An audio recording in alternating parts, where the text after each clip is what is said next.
talk funny. You all talk funny. I could try my accent, but since my son's not here, he teases me quite a bit when I try to put it on. First of all, it's great to be here. There are so many faces in the room that are familiar. Many of you I saw last week in Auckland when I was presenting, the week before in Christchurch. So I hope you're not too bored, some of the same material, but it's great to be with you again. And I have been just so blessed with this fellowship to come here and look at social enterprise in New Zealand this year. I've particularly been looking at the youth pipeline and also growing startups in New Zealand. But tonight I'm going to speak a little bit more generally about just sort of the state of social enterprise from my perspective. I came here a little bit on the tail of Laura Benedict, who came in 2010 and looked at social finance. And so when I arrived, I had the impression that things were really humming in New Zealand because Laura had gotten a lot of interest in her work in 2010. And I was a little bit surprised to find, at least based in government, that there was sort of a silence when I went around starting talking to people about social enterprise. It was very difficult to find much activity. But then when I started to sniff around, I found that in fact there is plenty of social enterprise happening in New Zealand. And it's been going on a really long time, certainly as long as the Maori community has been here, long before colonization. And there are many enterprises that are very familiar. The Cancer Society's Cream, the op shops. You all, I'm sure, have been connecting with social enterprises for 10, 20 years in one way or another. But one of the things is that those enterprises are not often called social enterprises. People don't think about them that way, and often even the people who are running them don't think of them as social enterprises. As I mentioned, there's certainly many social enterprises within the Maori community and other ethnic communities, and this is just an example of a cultural arts presentation. And the cute one over there, sort of in the stance, is my son. That was us in Rotorua. There's also, as you've been hearing, many, many startups in New Zealand. This is WikiHouse, so if you don't know about WikiHouse, the WikiHouse guys are here, and they'll be happy to chat with you over wine. But as you just heard, there are many, many startups in New Zealand across the country, and frankly, in every sector and industry. This is actually not a slide of social enterprise in New Zealand. This is a slide from my home base, Providence, Rhode Island. And this is Brown University, where I'm affiliated. And one of the areas, among others, that's really exploding around the country and is not happening as quickly here is social enterprise on campus. I really believe, and it's one of the reasons I focused on growing the youth pipeline, that young people are coming into social enterprise with a whole different mindset, different models, different tool set. And they're actually leapfrogging many of the institutions that we have in place. So they are developing enterprises not only in tertiary ed, but as young as intermediate age. So I think that there is a little bit of that going on in New Zealand, but there are not the supports here to encourage young people as much as there need to be to move into social enterprise. So I have this picture of a ghost. What I found coming here, it took me a month or two of sort of meeting lots of people to find that I needed to throw a sheet over the ghost. If you don't know that expression, which I only heard recently, there is a great deal happening, but it's as if it's under the radar and people don't know about it. Part of the issue is the terminology. The people are just using different language to talk about things that are social enterprise.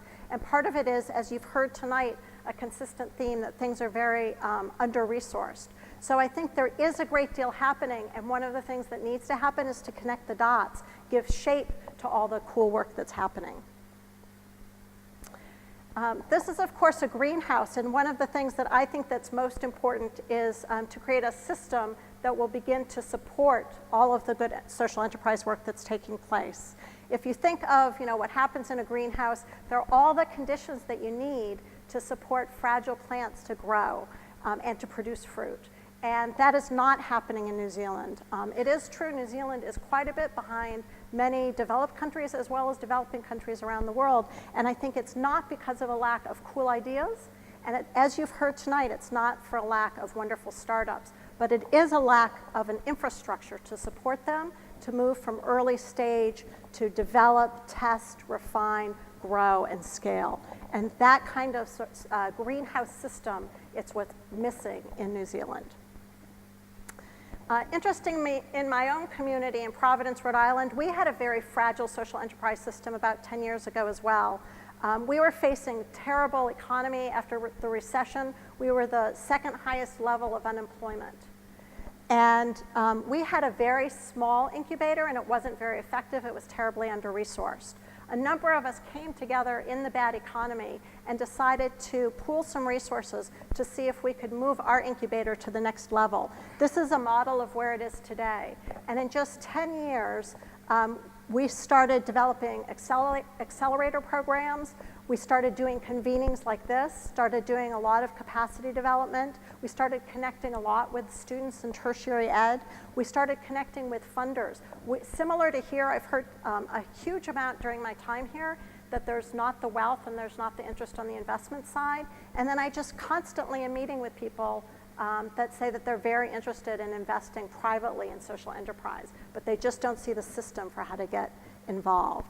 So this is a model of where my organization is, and in 10 years we went from almost no social enterprise, very fragmented, to a robust system that now has moved from local to state to regional, and in fact we're having a national and international role. We have positioned social enterprise as a key part of our economic development, and it's helping us very actively to move out of the recession. So what are those kinds of supports? Well, it's very similar, the support that's needed to business development, but the biggest difference is, what does success look like? What are you measuring? And if some people have talked about the triple bottom line, and I like to talk about the quadruple bottom line, which is adding to social, environmental, and economic cultural component. The social justice pieces and multicultural issues that are very much at the heart also of community change.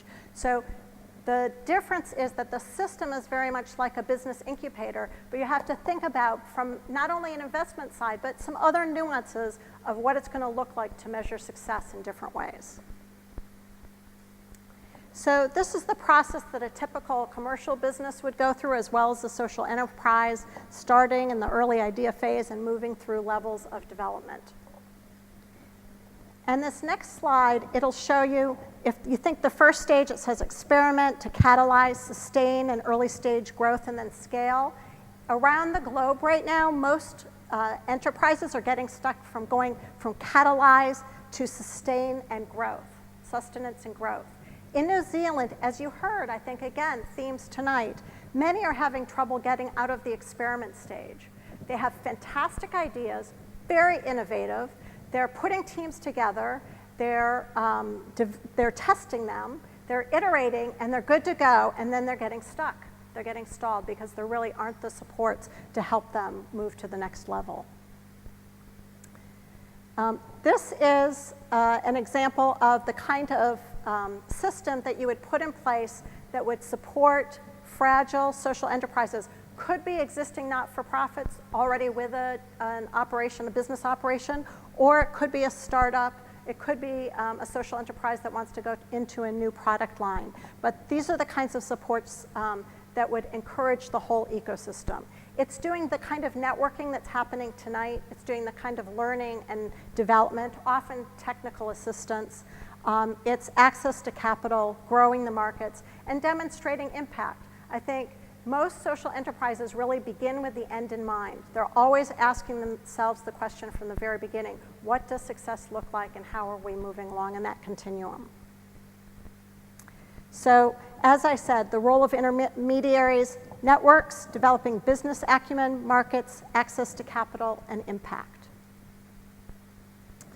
Now, I know tipping point is a cliche term, but I have to tell you, I really do feel like social enterprise in New Zealand is on the verge of the tipping point.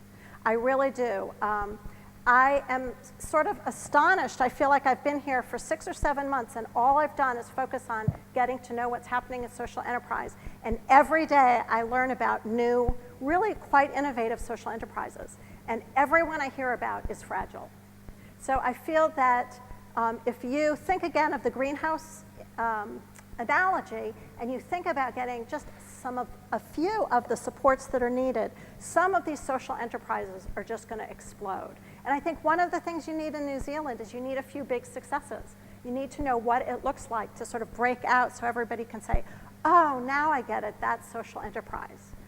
I've just been in Northland with my daughters who just came from the US, and they laughed at me because every other place we went, I would chat with the people and I'd say to them, I think you're a social enterprise. Do you know what that is? And they said, we have no idea what you're talking about, but tell us a little bit more. And my daughters were moving along, you know. There goes mom again. All right, there's a new study that came out about what policy supports are needed. And actually, the list is very similar to the infrastructure supports. So it's the same kinds of things. This is not rocket science. You know, what is needed is the same kinds of supports that small business needs or any kind of venture that would add value to the whole community.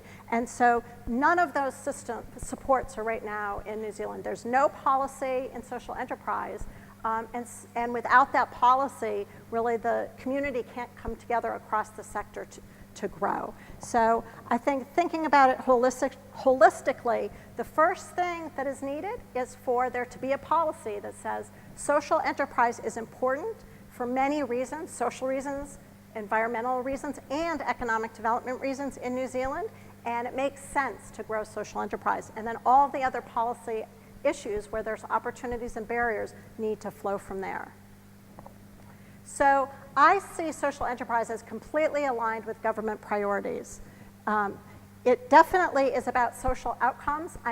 The more social enterprises I see in New Zealand, the more impressed I am about how razor focused they are on the outcomes that they look to achieve. When I say social, I think of the whole collection, social, environmental. Some of the most innovation in the world right now is happening in social enterprise. Definitely, it's an aspect of employment, economic development, sustainability, not there meaning environmental sustainability, but the sustainability of the operation to be able to continue the work without being dependent on government or philanthropy. Now, I think from a financial model, government and philanthropy need to be at the table. It's a partnership model, but having that independence is really important, not just financially, but in terms of being able to control your own focus and future. Community and resident empowerment is really critical to social enterprise, and that's one of the reasons I'm so excited about Lumio, because there's actually enterprises helping to engage people who then can participate in creating new enterprises. And finally, social enterprise, everything about it is about collaboration. Again, with young people, a lot of the millennial generation, that's just part of their DNA, collaborating. Never occurs to them not to work that way. So when they're on campus, if they need someone for marketing, they grab them. If they need a coder, they find that person. If they need an anthropologist to help, they'll pull that person in, and they're just constantly working that way. So I see that social enterprise makes absolute sense in terms of this government's priorities. I've been asked to make some recommendations in terms of my time here, and I've basically made 3 recommendations. This doesn't look too great up here, but I'll try to speak to it. One is I just recommend that the government develop a social enterprise strategic framework. That I think just starting with that will help the other policy issues to get on the table. And I recommend that that be based at the Ministry of Business, Innovation, and Enterprise. I think every single ministry practically in the government should touch social enterprise. Doesn't matter what industry you're in, there's opportunities for enterprise. But as much as the purpose is social and environmental impact, the system is business development. And that's the place where that's all coming together in the government. So along with that, I recommend that they look at the development of intermediaries like the Hikurangi Foundation, like Inspiral, who are really taking a leadership role now without getting the support to try to do the important work of developing supports for these fragile enterprises. And I'm a big supporter of community hubs. I think you can see the role Inspiral has played in Wellington. I think the Ministry of Awesome is doing quite a bit of important work in Christchurch, and these community hubs really catalyze pulling people out of the woodwork, in a sense, and creating all sorts of new collaborations. My other recommendation is a seed fund, no rocket science there. Everybody has talked about the need to have access to capital. Right now, there's just no capital flowing into the social enterprise community, and I think just to get started is what's needed, because once you get started, I think the results will speak for themselves. And finally, I'm very passionate about the tertiary space, and I think there need to be some supports to pull in students, give them the supports to encourage them to start enterprises. I think there should be a lot of integration between the community and tertiary.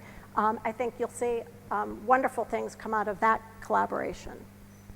So these are my recommendations in terms of my time here.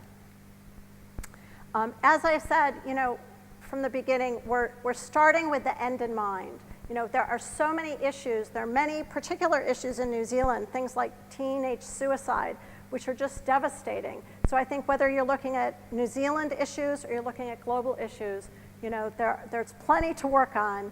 And that's, the good news and the bad news story. But as I close, I want to leave you with a good news story, and that's about Noah. Noah is 3 years old. He was in the car with his mom in Auckland where they're doing some widening of the road, and he screamed, "Stop! You've got to stop, Mom. They're cutting down the trees, and they're killing the pukekos. You have to call the police." That's what he thought that the answer was when he saw something that he found devastating. So later that night, they sat down and they chatted, and she said, "Honey, it's not, the solution is not calling the police. Let's talk about why they're widening the road, what they're doing, how they went about it. And let's write a letter to our member of parliament and our councillor in Auckland and tell them why we're concerned about this." So they sat down and wrote that letter. And then the fantastic thing was, he got a letter back. And he got a letter explaining that they had gotten permission from the local iwi. They had worked with DOC to make sure that they were taking care of both the nearby environment, given the decision to expand the road, and they were relocating the pukeko to a better place for them. So this is Noah. Noah's 3, and Noah has learned that, first of all, at 3, he knew that this action seemed to be offensive, but he learned from this process that it wasn't the police that were in charge of solving it, it was Noah. And you can bet, I'd bet my money that Noah will be developing a social enterprise within 5 or 10 years, and we'll all be paying money to support him. So I just want to say thank you very much for including me tonight. It's really been an honor, and I'd just like to personally do an applause to all of the enterprises. Many of you in the audience also have enterprises. You're doing yeoman's work to take very under-resourced, fantastic ideas and try to grow them. So good on you.